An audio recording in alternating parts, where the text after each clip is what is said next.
वर्ग और मेरे प्यारे बच्चों, आप सभी को आज के दिन की शुभकामनाएं, शुभ प्रभात। आज हम फिर से मिलने आए हैं ऑनलाइन लेसन प्रस्तुत बृहन मुंबई महानगर पालिका शिक्षण विभाग के द्वारा प्रस्तुत राज्यव्यापी ऑनलाइन शिक्षण जो कभी रुका नहीं था, आज भी चल रहा है, आगे भी चलता ही रहेगा। हम मार्गदर्शिका है श्रीमती अनुजा एकनाथ पराड़कर। मेरे स्कूल का नाम है रमाबाई सहकार नगर मराठी स्कूल नंबर 2। तो बच्चों चलो आज के नए विषय की जोरदार शुरुआत हम करने जा रहे हैं। राज्यव्यापी ऑनलाइन शिक्षण मार्गदर्शिका हम अनुजा एकनाथ पराड़कर, रमाबाई सहकार नगर मराठी शाला क्रमांक 2 से आपसे बातें कर रही हूँ। अपनी कक्षा है 8वीं। आज की तारीख है 9 फरवरी 2022। हम हिंदी विषय में घटक देखने जा रहे हैं। स्वराज्य मेरा जन्मसिद्ध अधिकार है और इनके लेखक है खुद ब खुद लोकमान्य बाल गंगाधर तिलक जी। आज का सुविचार हम बारीकी से देखने जाएंगे कि और ये सुविचार खुद तिलक जी ने ही लिखा है। अन्याय और अत्याचार, अन्याय और अत्याचार करने वाला उतना दोषी नहीं माना जा सकता जितना कि उसे सहन करने वाला। विद्यार्थी मित्र, इसका आप अर्थ अपने जीवन में ढाल दीजिए, क्योंकि आपको यहाँ वहां समाज में हर जगह जो कोई शक्तिशाली व्यक्ति है वो दूसरे कमजोर व्यक्ति पर जुल्म ढाते हुए आपको दिखाई दे सकता है या दिखाई दे रहा होगा। तो आपको ये बात ध्यान में रखनी है कि अन्याय और अत्याचार करने वाला उतना दोषी नहीं माना जा सकता कि उसे सहन करने वाला ज्यादा दोषी है।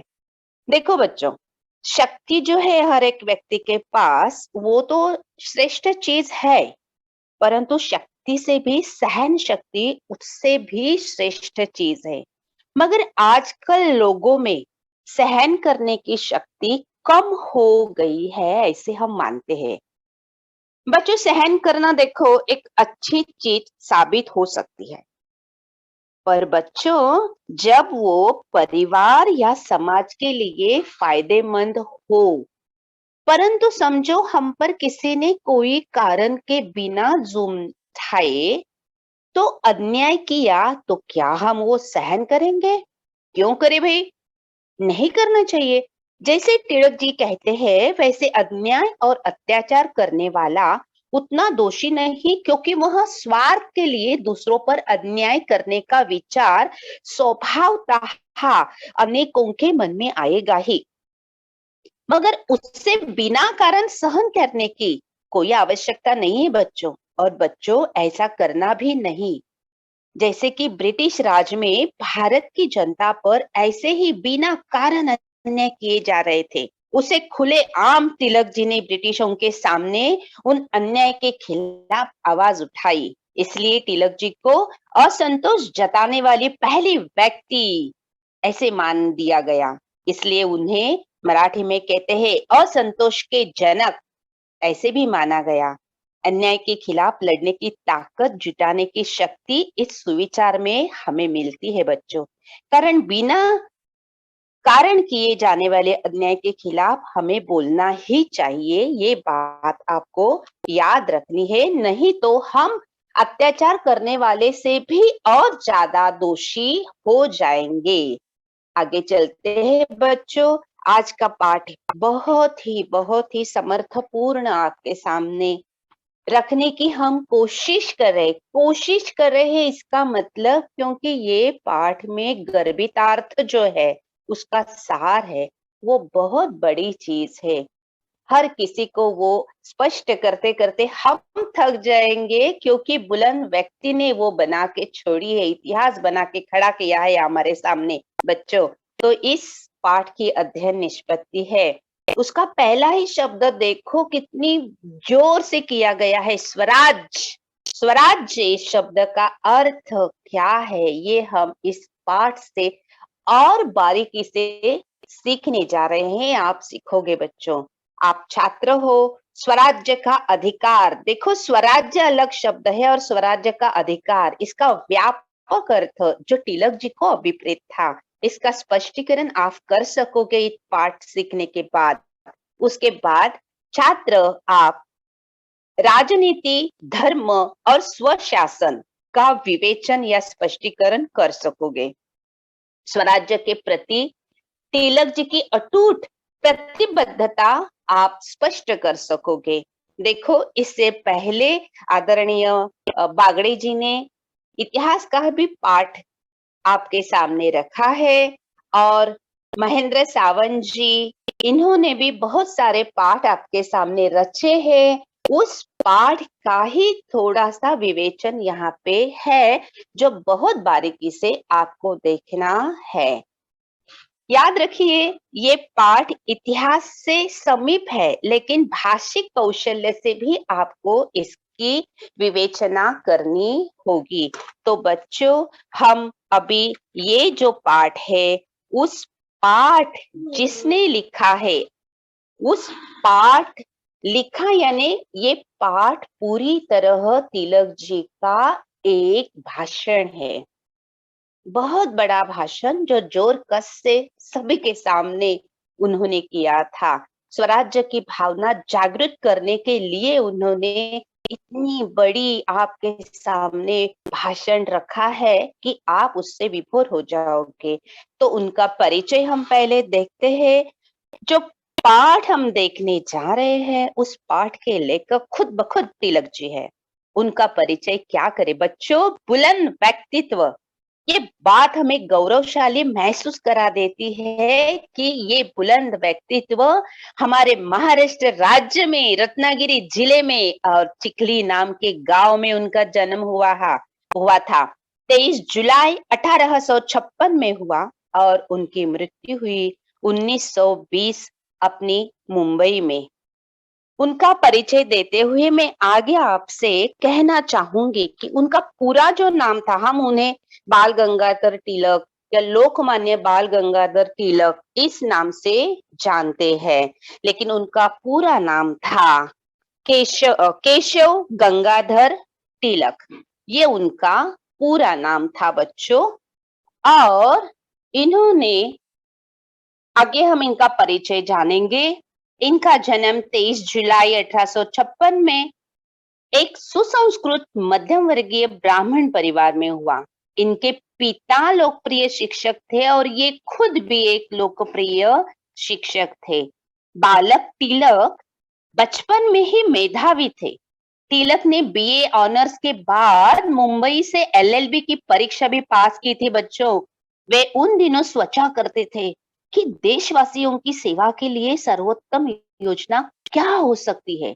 उन्होंने 1880 में न्यू इंग्लिश स्कूल और कुछ साल बाद फर्ग्यूसन कॉलेज की स्थापना की।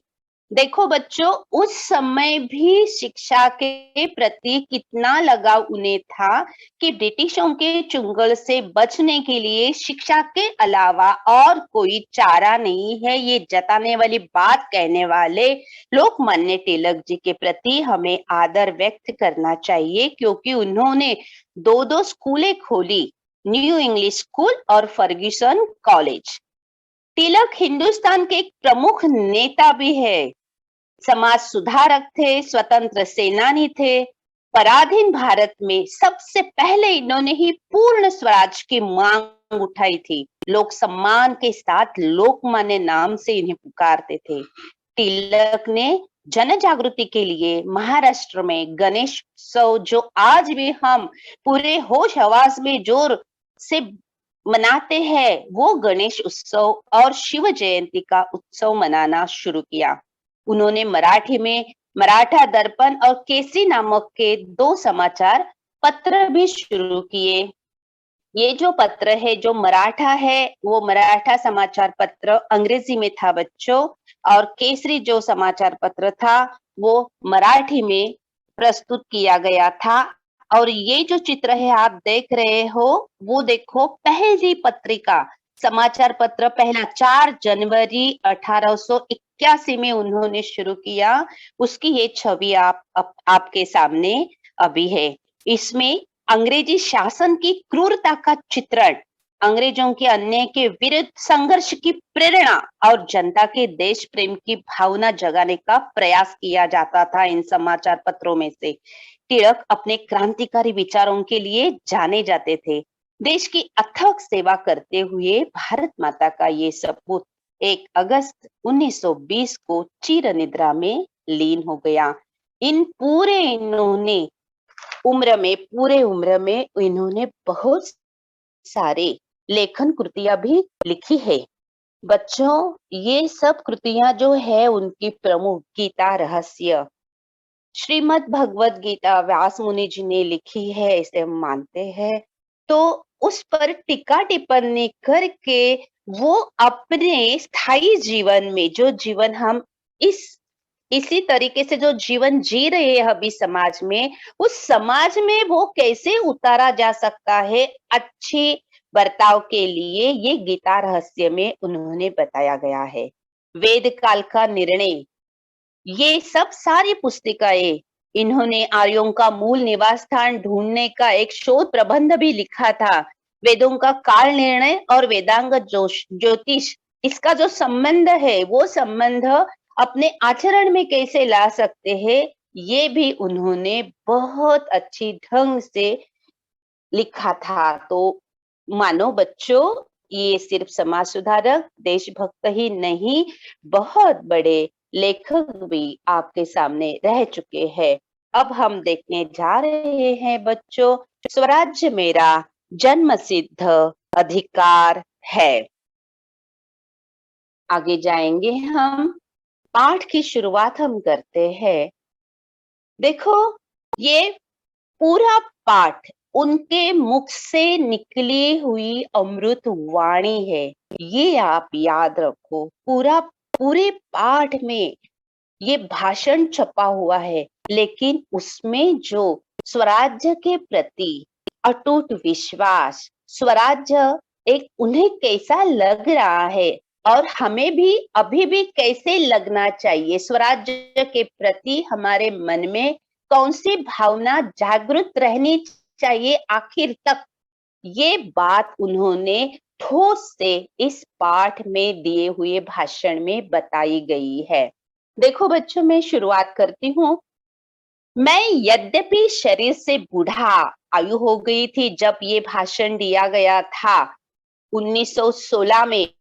मैं यद्यपि शरीर से बूढ़ा किंतु उत्साह में जवान हूँ, यानी कि वो बूढ़े रह चुके थे, उसके बावजूद भी वे खुद को जवान मानते हैं उत्साह से। अगर देखो, मन अगर उत्साह में है तो बूढ़ा व्यक्ति भी जवान की तरह काम कर सकता है। ये बच्चों आप याद रखो, मन अपना प्रफुल्लित आनंदित हर वक्त होना चाहिए। आगे वो कहते हैं, मैं युवावस्था के इस विशेषाधिकार को छोड़ना नहीं चाहता। यानी कि ये हमें युवा पीढ़ी को, जो अभी आपके उम्र के बच्चे हैं, वो युवा है, उनमें जो उत्साह भरा हुआ रहता है, भरा पूरा रहता है, उससे वो विशेष कार्य कर सकते हैं बच्चों। इसलिए निसर्ग ने हमें एक विशेषाधिकार दिया है युवावस्था का, कि बाल्यावस्था और प्रौढ़ावस्था के बीच की ये जो अवस्था है, उसमें भरा पूरा उत्साह भरा हुआ होता है, जो कि हम काम कर सकते हैं। ये विशेषाधिकार वो कह रहे हैं कि 61 उम्र में भी वो छोड़ना नहीं चाहते। अपने विचार शक्ति को सबल बनाने से इनकार करना यह स्वीकार करने के समान होगा कि मुझे इस प्रस्ताव पर बोलने का कोई अधिकार नहीं है। वे कह रहे हैं कि प्रस्ताव, देखो प्रस्ताव का मतलब है बच्चों, किसी के सामने विचारार्थ रखी गई बात या सुझाव। वे इतने सारे समूहों के सामने भाषण दे रहे हैं और भाषण में ये प्रस्ताव रख रहे हैं कि मैं कुछ आपसे कहने जा रहा हूं, वो आपको स्वीकार करना ही पड़ेगा, ऐसी बात है। तो उन्होंने ये कहा कि आप अपनी शक्ति को सबल बना दीजिए। अगर सबल बना देंगे तो ही ये प्रस्ताव आप कबूल करेंगे। अगर सबल नहीं बनाएंगे तो इस प्रस्ताव पर आपको कुछ भी नहीं लगेगा। अब आप जानना होगा बच्चों कि ये कौन सा प्रस्ताव है जो लोकमान्य तिलक जी अपने भाषण में अपने सामने बैठे हुए हजारों तादाद की उपस्थिति में कह रहे हैं। वो प्रस्ताव हम आगे देखेंगे। वो कह रहे हैं, देखो, अब मैं जो कुछ बोलने जा रहा हूं वह चीर युवा है। जो कुछ बोलने जा रहा हूं चीर युवा यानी जो बात मैं आपसे कहने जा रहा हूं वो हमेशा यौवन में ही रहेगी, युवा ही रहेगी, ना कि वो बूढ़ी हो जाएगी। आज भी बच्चों वो बात हमारे दिल में एक युवक की तरह भाती है। कौन सी बात है देखेंगे आगे।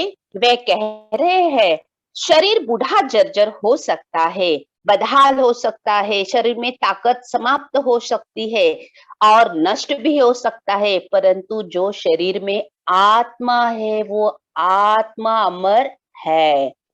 अभी आत्मा यानी बच्चों ये एक भावना है, अमूर्त अमूर्त भावना है जिसे आप आपके मन में जागरूक कर सकते हो कि व्यक्ति में उपस्थित रहने वाला शाश्वत तत्व जिसका मृत्यु के पश्चात भी विनाश नहीं होता, ऐसे हम मानते हैं। हम भी कहते हैं अरे भगवान अपने अंदर ही है, वो आत्मा के रूप में बसा हुआ है।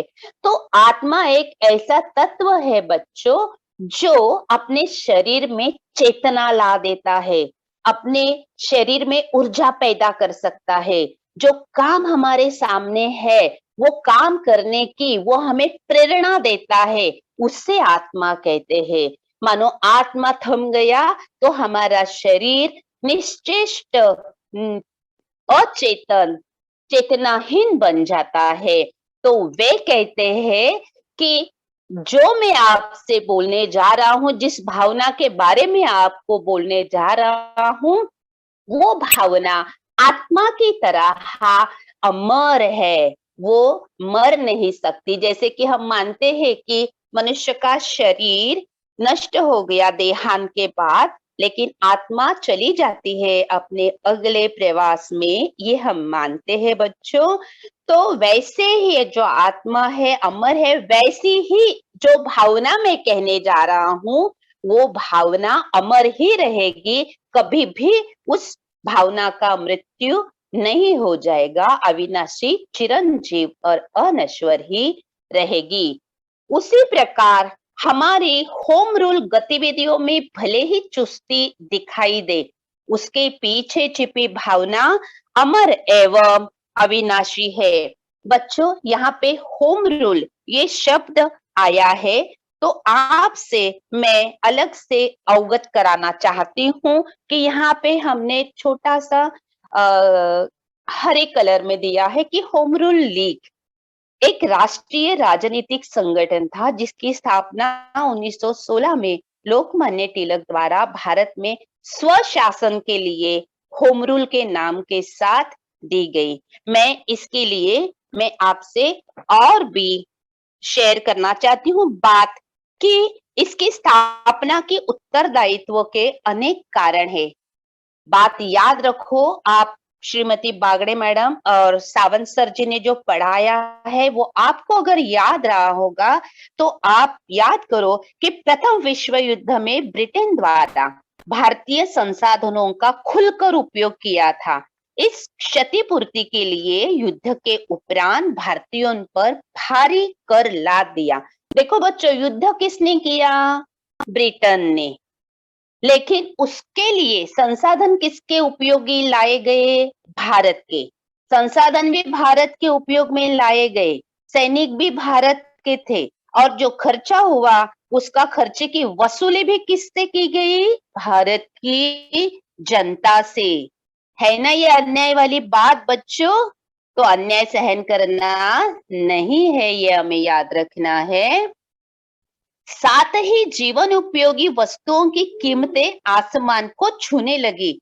और त्रस्त भारतवासी सरकार विरोधी आंदोलन में भाग लेने तत्पर, एकदम तत्पर हो गए। राष्ट्रवादियों के एक वर्ग का मानना था कि सरकार का ध्यान आकर्षित करते हुए उस पर दबाव डालना आवश्यक है। इसलिए होम रूल इस संस्था की शाखाएं महाराष्ट्र, कर्नाटक, मध्य प्रांत एवं बरार में खोली गई। और इसकी क्या मांग थी? स्वराज्य की मांग, भाषीय प्रांतों की स्थापना तथा शिक्षा के प्रचार और प्रसार को लीग ने अपना मुख्य लक्ष्य घोषित किया। होम रूल आंदोलन, होम रूल इसका मतलब आप अंग्रेजी में भी कर सकते हो कि होम यानी घर और रूल यानी कानून। अपने घर के कानून से हमारा देश चलना चाहिए, ना कि दूसरे के। तो होम रूल आंदोलन धीरे धीरे लोकप्रिय होने लगा। इसके समर्थकों की संख्या बढ़ने लगी। लीग द्वारा सामाजिक कार्यों का आयोजन किया गया तथा स्थानीय प्रशासन में कार्यों में भागीदारी निभाई गई। ऐसा होम रूल का एक छोटा सा इतिहास है, बहुत बड़ा इतिहास है, लेकिन आपके लिए इतना ही काफी है। तो लोकमान्य तिलक जी को लगा कि लोगों को बता दिया जाए कि होम रूल की गतिविधियां सुस्ती सुस्ती यानी आलसी थोड़ी सी दिखाई दे रही है, लेकिन उसके पीछे छिपी हुई जो स्वराज्य की भावना है वो अमर है, वो अविनाशी है, वही हमें स्वतंत्रता दिलाएगी। और उन्होंने वो भावना, जो स्वराज्य की भावना है, उसका और भी उदाहरण देने के लिए कहा है। देखो, आत्मा ही परमात्मा है। आत्मा हम जानते हैं कि हमारे शरीर में बसी हुई है, इसे हम मानते हैं। और बाहर जो हमारे इर्द गिर्द जो तत्व भरा पूरा पड़ा है, उसे हम परमात्मा की भावना समझते हैं। और मन को तब तक शांति नहीं मिलेगी कि जब तक ईश्वर से एकाकार न हो जाए। हर एक हमारे संत तुकाराम, संत नामदेव जी, इन्होंने भी आपके जब कथा पढ़े होंगे तो आपको आपकी समझ में आ गया होगा कि ईश्वर में एकाकार, एकाकार यानी समरूप, जो कि ईश्वर का नाम स्मरण करते करते करते जो ईश्वर के ही समान बन गया, ऐसे जब होगा तो ही हमें उस भावना तक जाने के लिए एक अच्छा मतलब बन जाएगा, तो ही अपने मन को शांति मिलेगी। नहीं तो सिर्फ स्वराज्य स्वराज्य रटते बैठोगे तो अच्छी बात नहीं होगी। वो भावना तुम्हारे मन में, तुम्हारे आत्मा में अगर पनपती रहेगी, जागृत होती रहेगी हर वक्त, तब तक वो भावना जागृत होती रहेगी, तब तक आप राष्ट्र से प्रेम करोगे और राष्ट्र और आप अलग अलग न होकर एकाकार हो जाओगे। अभी आपके सामने वो कह रहे हैं कि स्वराज्य मेरा जन्म सिद्ध अधिकार है। कितनी बड़ी घोषणा की उन्होंने कि ये स्वराज्य है। स्वराज्य यानी स्वशासन, खुद का राज, जिस पर अपने खुद के नियम कायदे कानून चल रहे हैं, वो स्वराज। स्वराज्य मेरा जन्म सिद्ध यानी जन्म से ही वो मुझे मान्य है। ये देश मेरा है, ये देश मेरा है, तो इस देश में जो कायदे कानून चलेंगे वो हमारे ही रहेंगे। इतनी जोर से आवाज की उन्होंने ब्रिटिशों के सामने कि स्वराज्य मेरा, उनको जगा दिया कि जिसकी प्राप्त जन्म से ही सिद्ध हो गई है, मान्य हो गई। आप क्या दोगे हमें स्वराज्य? ये तो स्वराज्य हमारा ही है और स्वराज्य मेरा जन्म सिद्ध अधिकार है। और ये अधिकार जब तक मेरे भीतर जागृत है, मैं बूढ़ा नहीं हूं, मैं बूढ़ा नहीं हूं, ऐसे उन्होंने कहा है। यानी कि अगर आयु से मैं बूढ़ा दिख रहा हूं, लेकिन ये स्वराज्य की भावना जब तक मेरे अंदर जीवित है, तब तक मैं युवावस्था में ही हूं। बच्चों, ये राइट साइड में आपके लिए जो झंडे का चित्र दिखाई दे रहा है, वो होम रूल लीग का एक झंडा है। उस समय वो झंडा यूज किया जाता था। हाँ, तो हम आगे बढ़ेंगे। जोर से गर्जना की उन्होंने, शेर की दहाड़, ब्रिटिश भी घबरा गए। ये क्या चल रहा है?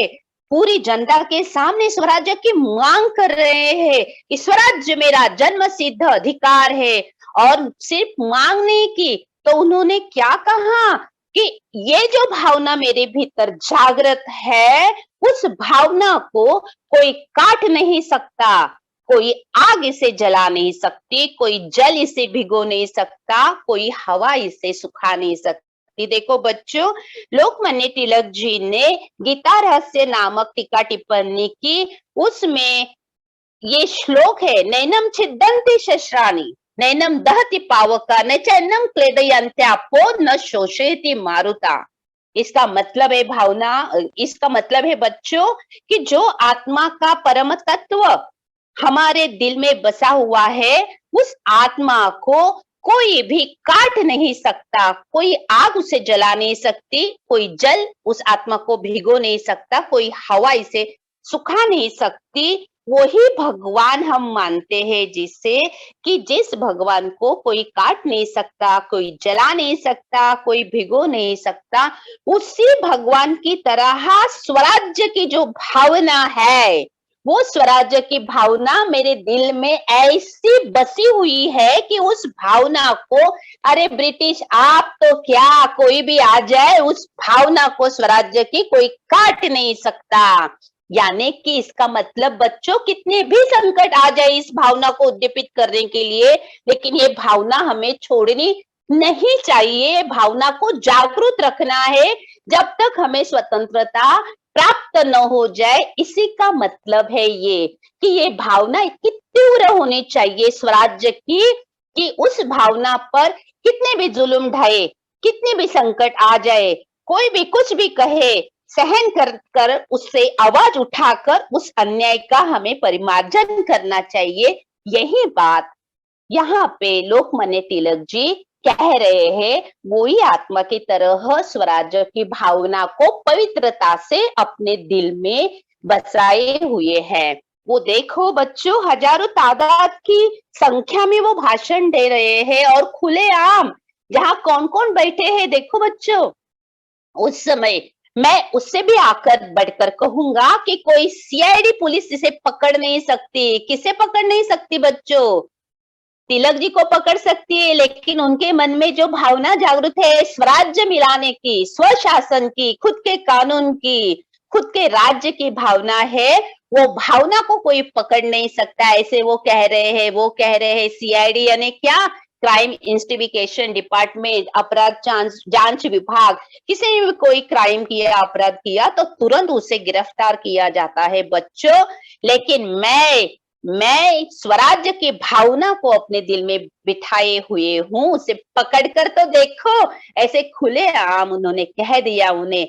मैं इसी सिद्धांत की घोषणा पुलिस अधीक्षक जो मेरे सामने बैठे हैं उनके सामने भी करता हूँ। बच्चों देखो, ये सब ब्रिटिश के अधिकारी है, ब्रिटिशों के अधिकारी है, अंग्रेजों के अधिकारी है, उन सबके सामने ये भाषण ठोक रहे हैं। कितनी हिम्मत, कितनी बुलंद बुलंद इच्छा। बच्चों याद करो, आज हम स्वतंत्र भारत में पैदा हुए हैं, लेकिन उस समय पारतंत्र भारत में ये बात कहने की हिम्मत जुटाना कितनी बहुत बड़ी बात है। ये आप यहाँ पे ध्यान में रखो। रेखित करती हूँ मैं कि इसी सिद्धांत की घोषणा, सिद्धांत सिद्धांत यानी क्या? कि जो नियम हम आचरण में लाना हो। कौन सा नियम? स्वराज्य का। स्वराज्य जन्म सिद्ध अधिकार है, ये नियम हमें आचरण में लाना है। ये घोषणा में पुलिस अधीक्षक जो मेरे सामने बैठे हैं उसके सामने करता हूँ, कलेक्टर के सामने भी, जिन्हें इस सभा में आमंत्रित किया गया था, और आशुलिपि लेखक जो हमारे भाषणों के नोट्स लेने व्यस्त है। बच्चों, आशुलिपि यानी शीघ्र लेखन करने वाली एक व्यक्ति रहती है, जिसे हम अंग्रेजी में शॉर्ट हैंड कहते हैं, और वो लिखने वाले को हम स्टेनोग्राफर कहते हैं, और लिखाई को कहते हैं स्टेनोग्राफी। यानी कि तुरंत जैसे हम बोलते, जैसे मैं बोल रही हूँ वैसे फटाफट फटाफट फटाफट वो लिख सकता है वो व्यक्ति, उसे आशुलिपि लेखक कहते हैं। जो बातें लोकमान्य तिलक जी इस भाषण में बोल रहे हैं वो तुरंत ये आशुलिपि लेखक लिख रहा था, क्योंकि लोकमान्य तिलक जी पर बाद में गुनाह साबित कर सके, इसके लिए वो तुरंत लिख रहा था। जो हमारे भाषण के नोट्स लेने में व्यस्त है, उनके सामने मैं खुलेआम कह रहा हूँ, क्या कह रहा हूँ कि हम स्वशासन चाहते हैं और हमें वो मिलना ही चाहिए। स्वशासन, खुद का शासन चाहते हैं, वो मिलना ही चाहिए। जिस विज्ञान की परिणति स्वशासन में होती है, विज्ञान के बहुत बहुत विषय है, तो विज्ञान के राजनीति विज्ञान एक अलग विषय है। राजनीति विज्ञान का मतलब है मानव से संबंधित राज्य और सरकार। देखो हाँ, दो अलग अलग भाग है, मानव से संबंधित राज्य और सरकार। इन दोनों संस्थाओं के अध्ययन का विस्तृत विषय है। मानव से संबंधित कैसे हम सरकार चलाएंगे, इसे कहते हैं राजनीति विज्ञान। जिस विज्ञान की परिणति स्वशासन में होती है, वही राजनीति विज्ञान है। परिणति यानी नतीजा, उसका नतीजा कैसा निकलना चाहिए विज्ञान का, कि जो मानव को सहायकारी बने, ना कि मुश्किल में डालने वाला बने, न कि जिसकी परिणति दासता में हो। दासता यानी गुलामी में। ब्रिटिशों ने हमें गुलाम बना के रखा था, गुलामी जैसा व्यवहार हमसे वो करते थे। इसलिए तिलक जी उसे ठोक ठाक से जवाब दे रहे हैं कि वही राजनीति विज्ञान है जिसकी परिणति स्वशासन में होती है, खुद के शासन में, खुद के रूल में, ना कि जिसकी परिणति गुलामी से होती है। राजनीति का विज्ञान इस देश के वेद है। बच्चों, वेद जो है आपको मालूम होगा, ऋग्वेद, सामवेद, ये जो आपने सब पढ़े हुए हैं, ये सृष्टि के कल्याणकारी ज्ञान देने वाले पवित्र ग्रंथ हम मानते हैं कि कल्याण, सृष्टि का कल्याण, ना कि अकल्याण। तो राजनीति विज्ञान भी कैसा होना चाहिए, सृष्टि का, यानी इसमें बसे हुए हर प्राणी मात्र का कल्याण होने के लिए राजनीति विज्ञान का प्रयोग होना चाहिए। लेकिन ब्रिटिश राजनीति विज्ञान का हम पर गुलामी ढालने के लिए, जुल्म ढाने के लिए, काम करने के लिए वो इस्तेमाल कर रहे थे। ये बात तिलक जी को जरा भी पसंद नहीं थी, इसलिए ठोक ठाक से जवाब देते हैं कि जिसकी परिणति दास्ता में हो उसे राजनीति विज्ञान में नहीं कहूंगा, इस देश के वेद है राजनीति विज्ञान। हम आगे जाएंगे।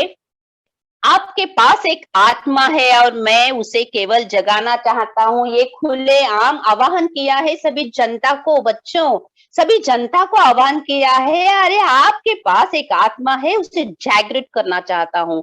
मैं इस पर्दे को हटाना चाहता हूँ जिसे अज्ञानी, कुचक्री और स्वार्थी लोगों ने आपकी आंखों पर पट्टी बांध दी है। बातें याद रखो बच्चों कि कुछ कुछ लोगों को ऐसा लगता था, भारतवासियों को, कि अंग्रेजों का शासन बहुत अच्छा है। उन्होंने सड़कें कर दी, उन्होंने लाइटें लगा दी, उन्होंने पोस्ट खाते से चिट्ठी वगैरह सबकी सब जगह पहुंचाई जा सकती है, उन्होंने रेल यात्रा की सेवाएं दी, तो कितना अच्छा शासन है। तो बहुत सारे भारतीय विचारवंत ऐसा मानते थे। तो उनके आंखों में जो पर्दा कि आप गुलाम रहो, आपको हम सुविधाएं देते रहेंगे, ये ब्रिटिशों की जो चाल थी, वो चाल का पर्दाफाश इस भाषण में उन्होंने किया कि अरे मानवों, अरे भारतवासियों, मैं उस पर्दे को हटा देना चाहता हूँ कि जिसे अज्ञानी, कुचक्री और स्वार्थी जैसे ब्रिटिश लोगों ने आपकी आंखों पर डाल दिया है। राजनीति के विज्ञान के दो भाग है। दो भाग यानी पहला दैवी यानी अच्छे विचार रखने वाला एक राजनीति का भाग होता है, और दूसरा राक्षसी राजनीति का भाग होता है कि बुरे विचार वाले लोग। अब भी हम ऐसे देख रहे हैं, दैवी विचार वाले लोग और राक्षसी विचार वाले लोग। तो उस समय भी वो थे। तो लोकमान्य जी कहते हैं कि एक राष्ट्र की दासता दूसरे भाग में आती है।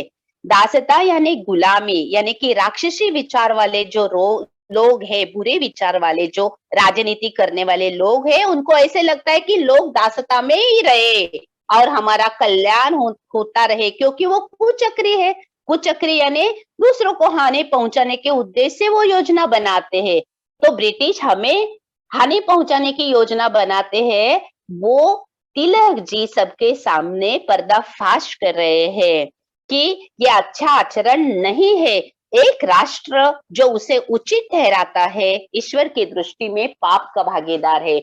देखो बच्चों, ब्रिटिश खुद को स्वतंत्र रहना पसंद करते थे, लेकिन दूसरे राष्ट्र को दासता देना चाहते थे। यानी कि खुद स्वतंत्र और दूसरे को दासता, ये ईश्वर की दृष्टि से पाप है। ये खुले आम तिलक जी ने उस भाषण में कहा अंग्रेजों के सामने। कुछ लोगों में उस बात को बताने का साहस नहीं होता। जो सुविचार हमने देखा था, अन्याय सहन करने वाला, उसके पास साहस नहीं होता बच्चों कि उस बात को बताना है कि मुझ पर अन्याय हो रहा है। तो तिलक जी ने उसे खुलेआम कह दिया, जो उनके लिए हानिकारक है, और कुछ लोगों में यह साहस नहीं है। तो आपको वो साहस करना चाहिए। लोगों को इस सिद्धांत के ज्ञान से अवगत कराना चाहता हूं कि राजनीति और धर्म शिक्षा का एक अंग है।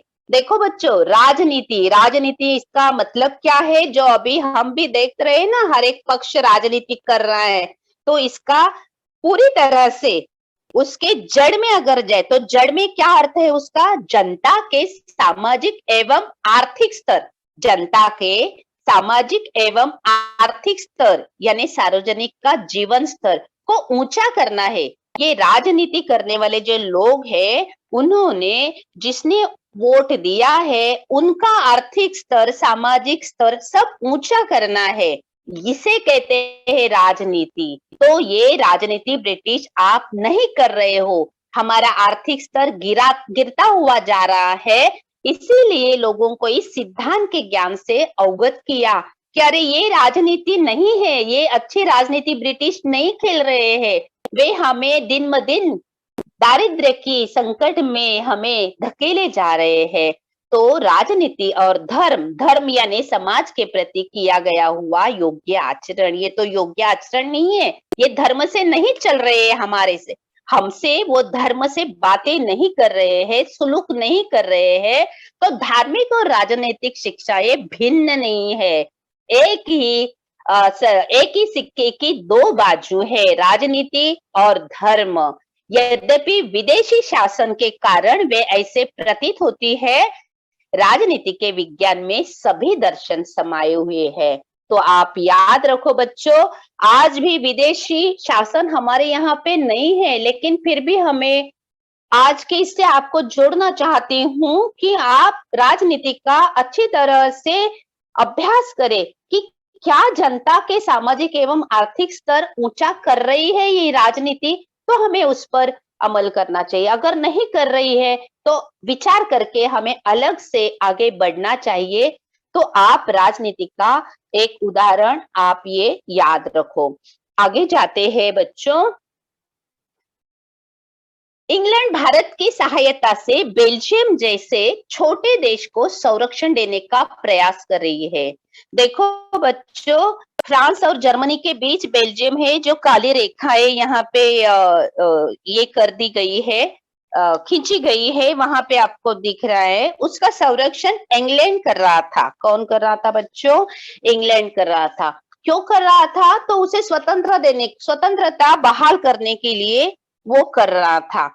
तो बच्चों, तिलक जी ने सभी के सामने ये कह दिया भाषण में कि इंग्लैंड भारत की सहायता किसकी ले रहा है? भारत की। और भारत को गुलाम समझ रहा है, लेकिन सहायता भारत की ही ले रहा है। किसके लिए? बेल्जियम जैसे छोटे देश को संरक्षण देने के प्रयास करने के लिए। फिर वही इंग्लैंड कैसे कह सकता है कि हमें स्वशासन नहीं मिलना चाहिए? क्योंकि बेल्जियम को स्वशासन देने के लिए वो एक तरफ से प्रयास कर रहा है। देखो, हाँ, बेल्जियम को स्वशासन देने के लिए एक तरफ से इंग्लैंड प्रयास कर रहा है। वही इंग्लैंड हमें स्वशासन देने के लिए नहीं प्रयास कर रहा है। क्यों नहीं कर रहा है? जो हम में दोष देखते हैं वे लोभी प्रकृति के लोग हैं। याद रखो बच्चों, क्योंकि हमारे भारत के जो नैसर्गिक संसाधन थे उनमें उनसे लगाव था, वो उन्हें चाहिए थे, इसलिए वे लोभी प्रकृति के लोग थे। इसलिए हम में दोष देखते हैं, परंतु ऐसे भी लोग हैं जो परम कृपालु ईश्वर में भी दोष देखते हैं। ईश्वर में भी कोई खोट है, ईश्वर में भी कोई दोष है, ईश्वर में भी कोई कमी है। ऐसे भी लोग कम नहीं है दुनिया में। तो हमें किस बात की परवाह किए बिना अपने राष्ट्र की आत्मा के रक्षण के लिए कठोर प्रयास करने चाहिए। तो तिलक जी ने ये स्पष्ट कर दिया कि बेल्जियम को संरक्षण दे रहा है स्वशासन बनाने के लिए, और हमें नहीं दे रहा है, हमें स्वराज्य नहीं प्राप्त होना चाहिए, इसलिए प्रयत्न कर रहा है। यानी कि दो तरफ के दो विचार इंग्लैंड कर रहा है। क्यों? क्योंकि वो लोभी है और हमारे भारत के नैसर्गिक संसाधनों को लूटना चाहता है। तो हमें भी बिना परवाह किए राष्ट्र की आत्मा की रक्षा करनी है। राष्ट्र की आत्मा यानी स्वराज्य, स्वराज्य की रक्षा करने के लिए कठोर प्रयास, बहुत कठिन प्रयास करने चाहिए। अपने उस जन्म सिद्ध अधिकार की रक्षा में ही हमारे देश का हित छिपा हुआ है।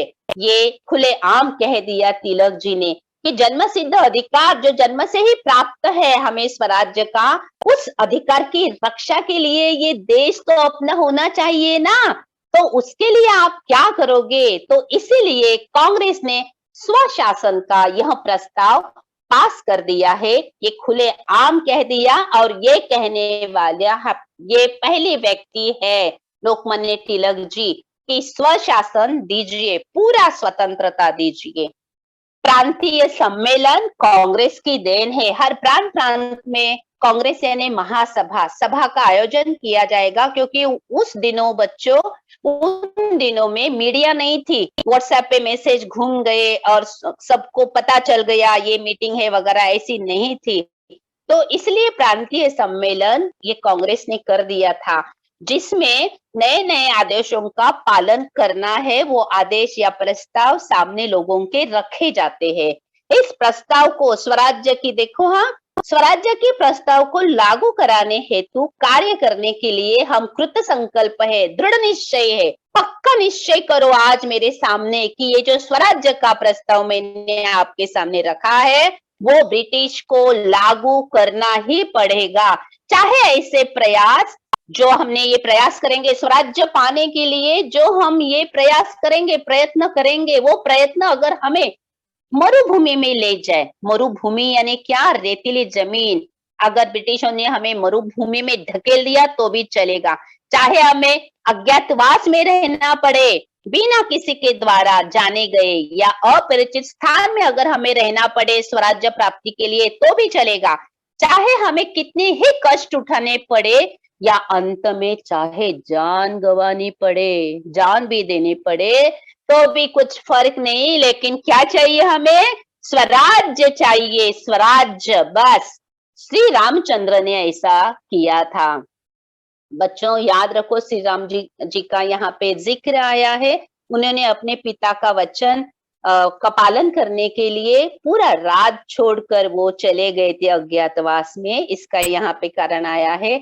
कथा सुनाई दी तो बहुत समय निकल जाएगा, आपने बहुत कथा उनकी सुनी होगी, तो हम आगे जाते हैं कि यानी इसका मतलब है कि एक दांव पे श्री रामचंद्र जी ने राज छोड़ा तो क्या हम अपनी जान को लेके बैठेंगे? नो, स्वराज्य मिलने के लिए हम आगे ही बढ़ते जाएंगे। उस प्रस्ताव को अगर देखो, अभी लोगों के सामने वो लोगों को बजाते हैं, देखो कैसे। उस प्रस्ताव को केवल तालियां बजाकर पास न करिए। यानी क्या? मैं अच्छा भाषण देता हूं इसलिए तालियां मत बजाओ, तालियां बजाकर नहीं, बल्कि इस प्रतिज्ञा के साथ इस प्रस्ताव, स्वराज्य के प्रस्ताव को आप पास करो। आप उसके लिए काम करेंगे, नहीं तो आप आगे चलिए, हम आपके पीछे है। ऐसे नहीं चलेगा, सिर्फ तालियां बजाकर काम नहीं चलेगा। स्वराज्य मिलना है, मिलाना है, तो प्रतिज्ञा के साथ करो कि आप स्वराज्य मिलाने के लिए हमारे साथ काम करेंगे। ऐसे भी वो लोगों से आश्वासन मांग रहे। देखो, हम सभी संभव, संवैधानिक और विधि सम्मत तरीकों से स्वशासन की प्राप्ति के लिए कार्य करेंगे।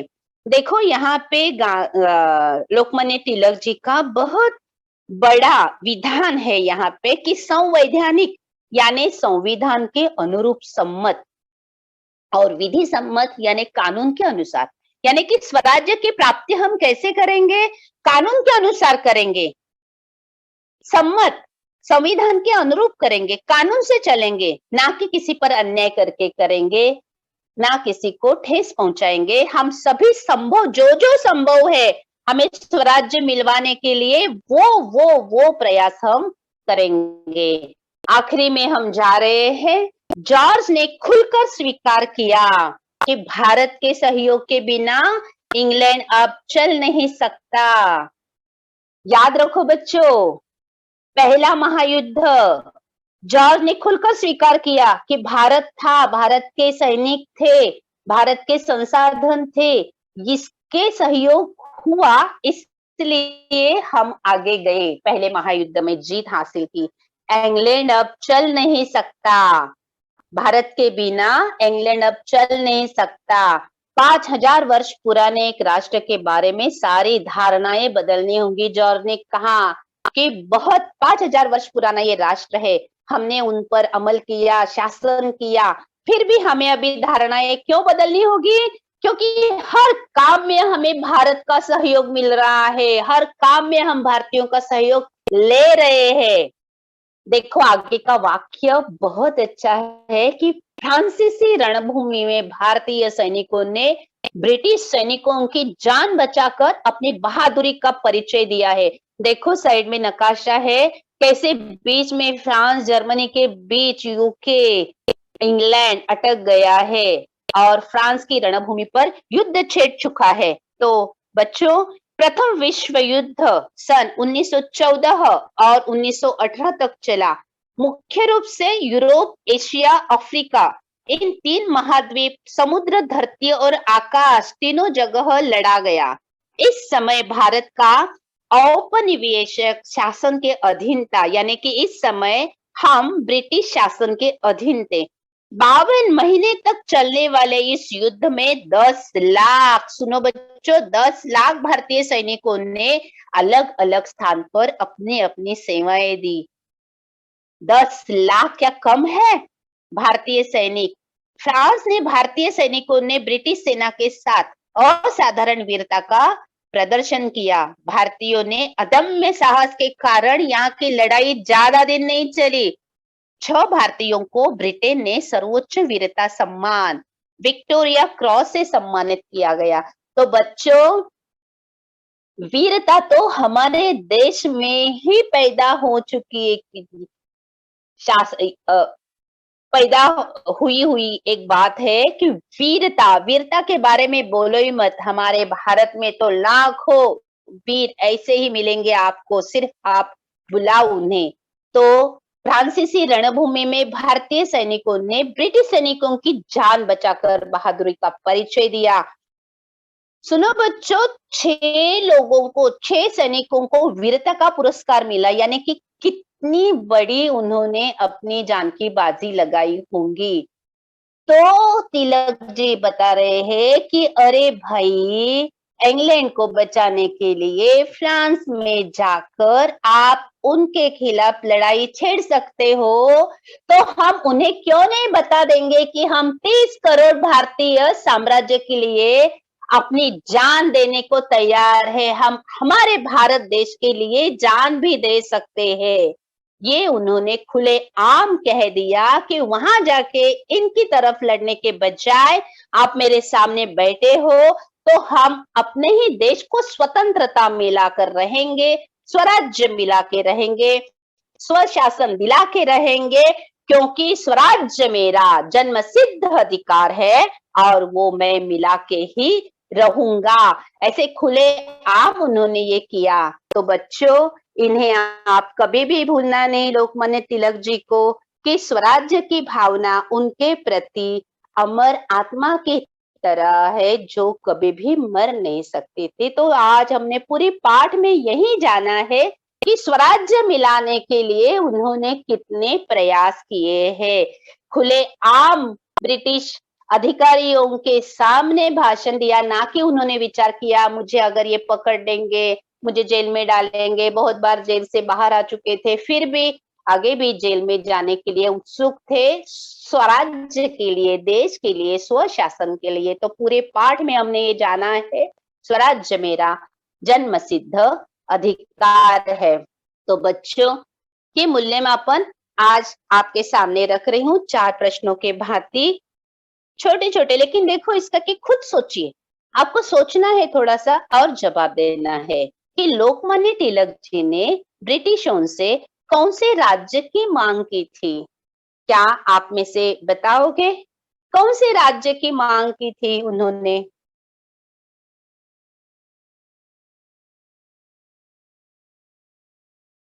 हेलो,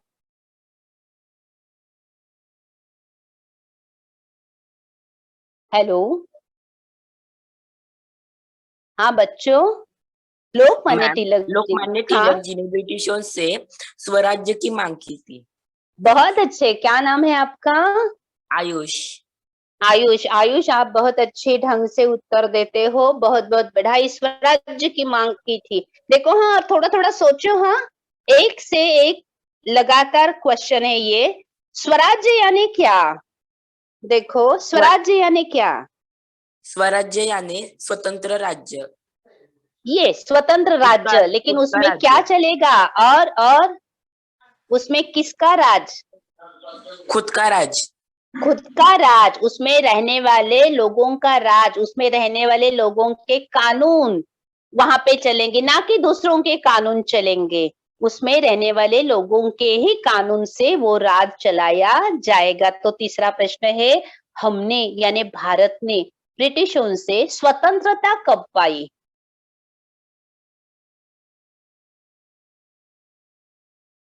आपको साल बताना है, तारीख बतानी है। 15 अगस्त 1947। यस, हमने यानी भारत ने ब्रिटिशों से स्वतंत्रता 15 अगस्त 1947 को पाई। लेकिन तो फिर हमने स्वराज्य कब पाया? जिस स्वराज्य की बात छाती ठोक ठोक के खुलेआम तिलक जी कह रहे थे, वो स्वराज्य हमने कब पाया? ध्यान रखो, हाँ, है अपनी किताब में। स्वतंत्रता हमने 15 अगस्त 1947 को पाई, तो स्वराज्य कब पाया? देखो देखो, हर एक किताब में है इसका उत्तर, हर एक किताब में, पहले पन्ने पर, पहले पन्ने पर हर एक किताब में है। देखो, स्वराज का मतलब क्या है? खुद के कानून से चलाया गया राज। स्वतंत्रता हमने 1947 में पाई, लेकिन क्या उन दिनों खुद के कानून से चल रहा था हमारा भारत देश? सोचो, फिर खुद के नहीं, कानून से कब चलने लगा? जब हमारा संविधान तैयार हो गया तब। ये जब संविधान तैयार हो गया। कब तैयार हो गया संविधान? का तारीख याद है आपको? हर पन्ने पे है अपने किताब के पहले पन्ने पे। 1959। नो नो प्रास्ताविका में है ना, हर पुस्तक में प्रास्ताविका है बच्चों। तो संविधान हमने अंगीकृत कब किया, अधिनियमित कब किया, और कब स्वतः प्रत्यर्पण किया? बोलो। मैम 1949। ये 26 नवंबर, 26 नवंबर, 1949। यस 1949 को हमने वो लिखा। और लागू कब से किया? देखो, लागू, क्या हम कोई राष्ट्रीय त्योहार बनाते हैं? स्वराज्य हमने चालू किया, खुद के कानून का कोई राष्ट्रीय त्योहार है?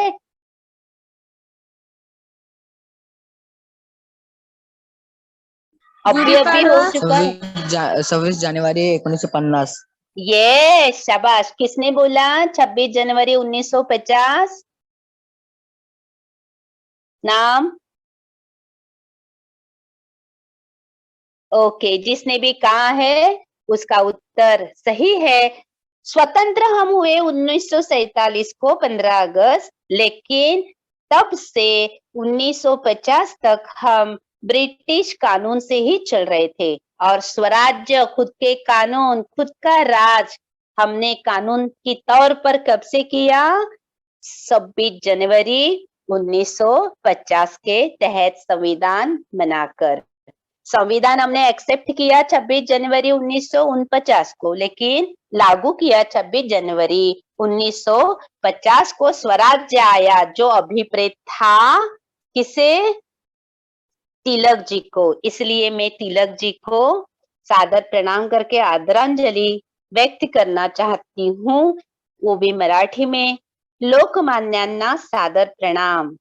नेतृत्व जे जहाल ते लोकमान्य होते. नेतृत्व ते जहाल ते लोकमान्य होते. समृद्ध लेखणीची जळती मशाल होते. परकीय बंदिवास शापित देश होता.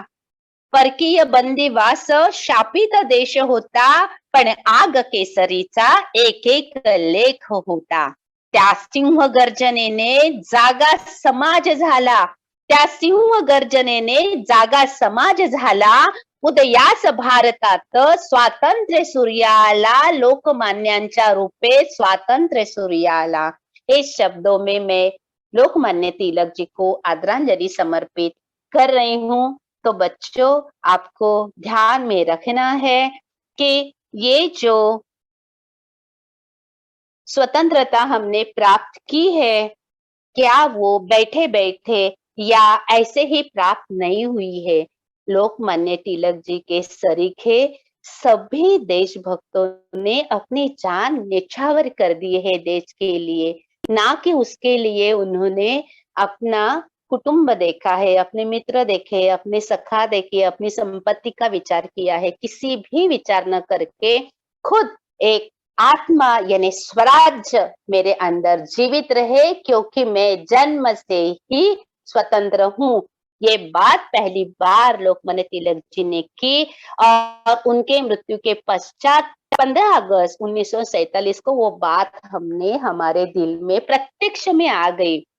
तो उनके प्रयत्नों से आज हम स्वतंत्रता के जो फल है, अच्छे फल है, वो उपभोग कर रहे हैं। तो याद तो रखना चाहिए उनके लिए। तो याद रखो बच्चों, ये स्वराज्य किसी दूसरे के हाथ में ना जाए, ये हमें बात अभी ठान लेनी चाहिए। और वो बात ठानने के लिए हमें आगे आगे चलते जाना चाहिए, वैसे व्यवहार करना चाहिए देश के प्रति। ये याद रखो, तो ही ये बात जीवित रहेगी कि स्वराज्य मेरा जन्मसिद्ध अधिकार है और वो मैं मिला के ही रहूंगा, नहीं मिलाया है, और आखिर तक वो अधिकार मैं जीवित रखूंगा। ये नया मंत्र आपको याद रखना है। इन्हीं शब्दों से मैं आपसे क्षमा मांगती हूँ। कुछ भूल चाल से शब्द यहाँ वहां हो गए, तो आप हमें क्षमा कर दीजिए। जो अच्छा है वो ले लीजिए। बस यहाँ से मैं अपना पाठ समाप्त कर देती हूँ। धन्यवाद।